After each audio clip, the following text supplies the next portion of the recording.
Bonjour, bienvenue dans cette nouvelle chronique de l'Amérique latine de l'Iris, qui sera la dernière de l'année 2023.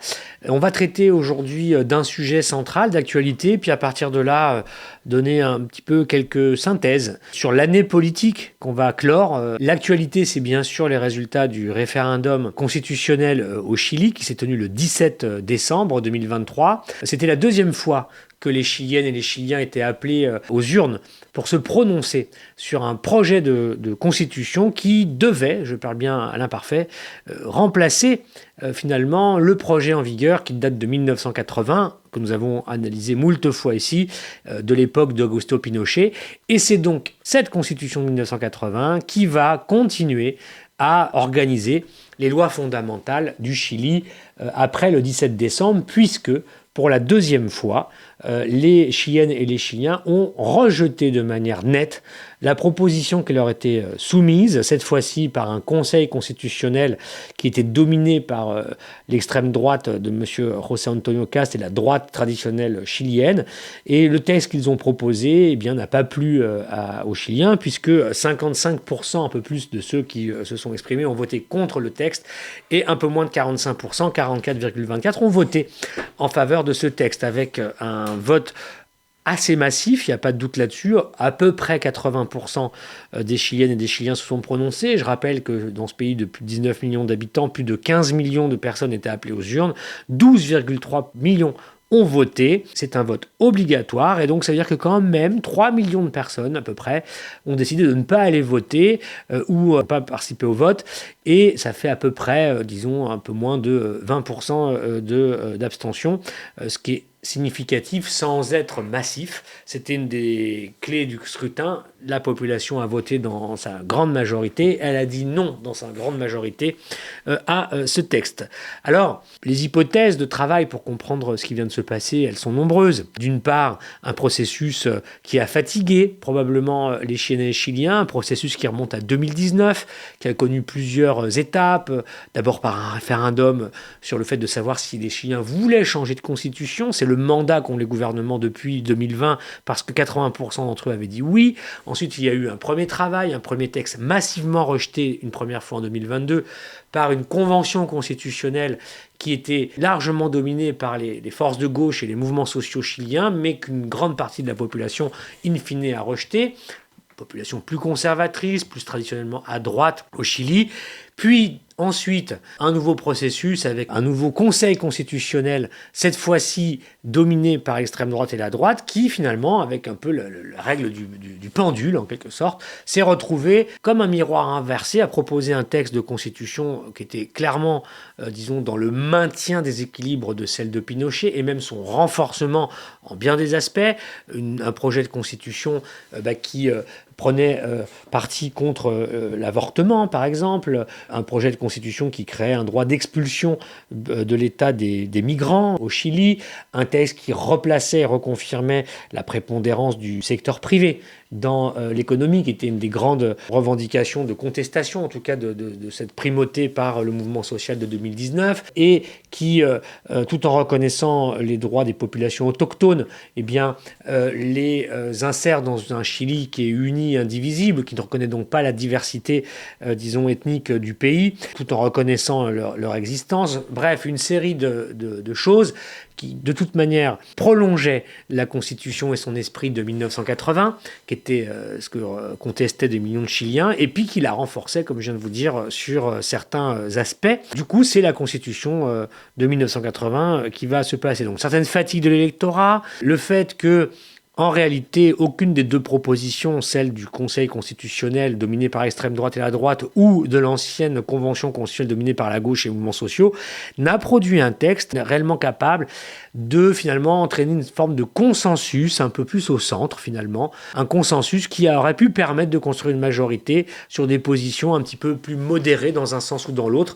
Les deux entités constitutionnelles ont raté là-dessus. Quel bilan politique tirer? Il est un peu mauvais pour tout le monde, parce qu'il y a à la fois un mandat qui n'a pas été honoré, celui de changer de constitution jusqu'à présent, parce que 2 expériences ont échoué, parce que le gouvernement de M. Gabriel Boric, bien sûr, peut se satisfaire du fait qu'une nouvelle constitution, de son point de vue, plus dure que celle de Pinochet, ne sera pas mise en place, mais en même temps, il va continuer à devoir gouverner dans un cadre constitutionnel qui restreint très largement les potentialités de réformes structurelles socio-économiques dans ce pays. Donc pour un gouvernement de gauche qui avait l'ambition de modifier assez significativement ces dernières, c'est compliqué, parce que le vote qui s'est exprimé contre ce projet de constitution n'est pas strictement un vote de soutien au gouvernement, pas du tout. On a dans ce vote beaucoup de gens qui sont de la gauche chilienne qui avaient fait campagne contre ce texte, mais on a aussi une bonne partie d'un électorat plutôt abstentionniste en général, plutôt centre-droit ou à droite, qui n'a pas voulu suivre M. Cast dans sa proposition. Donc c'est pas un vote d'adhésion au gouvernement.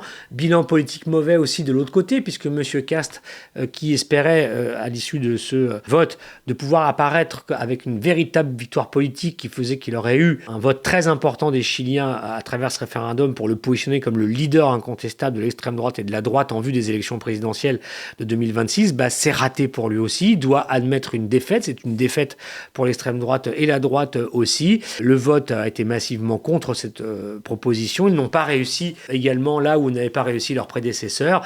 Donc c'est une victoire pour personne et ça crée un climat de frustration, de fatigue politique au Chili qui donc vient s'ajouter aux difficultés du pays qui connaît encore une fois une continuité d'un certain nombre de dynamiques de crise sociale et économique, avec une économie qui n'est pas en bonne situation, une inflation qui existe encore, un chômage qui continue, des inégalités qui se creusent, etc., etc. Qu'est-ce qui va se passer maintenant? C'est un peu difficile à dire. Ce qu'on sait, c'est que le gouvernement de Gabriel Boric a une formule.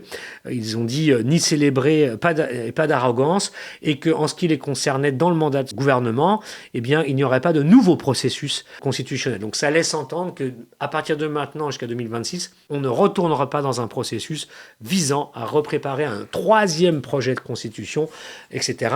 Et que M. Boric préfère faire le choix du statu quo actuel pour probablement laisser au prochain gouvernement, disons, la patate chaude, si je puis dire les choses comme cela, pour laisser du temps passer, temporiser, et au prochain gouvernement, peut-être, de reprendre ce dossier douloureux de la nouvelle constitution chilienne. Donc voilà ce qui devrait normalement se passer.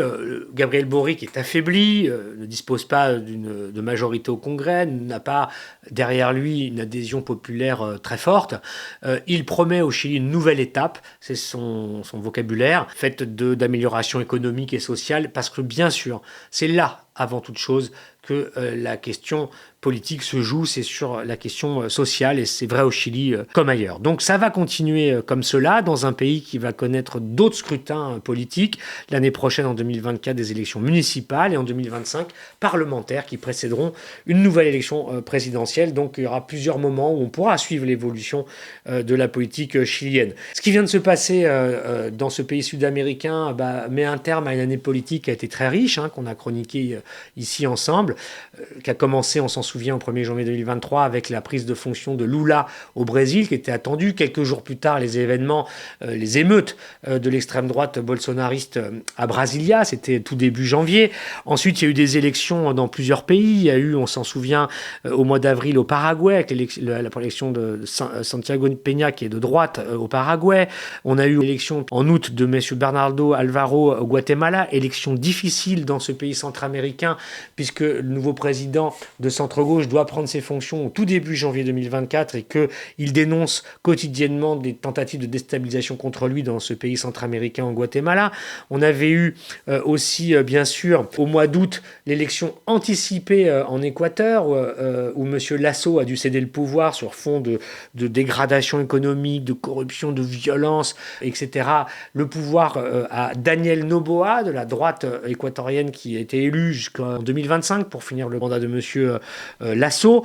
Donc M. Noboa a été élu. Et puis bien sûr, au mois de octobre et décembre, l'élection de Javier Milei en Argentine et ses premières mesures d'ajustement structurel, disons, thérapie de choc, où les Argentins vont vivre une stagflation, c'est-à-dire à la fois une continuité de l'augmentation du coût de la vie, de l'inflation, mais aussi de récession économique, avec une austérité qui est imposée aux Argentins, qui laisse ouvertes les possibilités de beaucoup de tensions en Argentine dans les mois qui vont venir, sous les effets combinés, encore une fois, de la radicalité politique de Javier Milei, radicalité ultralibérale, et aussi probablement une réaction de la société qui ne pourra pas supporter tout simplement les décisions économiques qui vont peser sur elle. C'est un schéma qu'il va falloir suivre, avec du côté des péronistes déçus et défaits, surtout après l'élection, probablement la tentative de positionnement de deux personnages, Sergio Massa, qui a perdu contre Milei, et de Axel Kicillof, qui est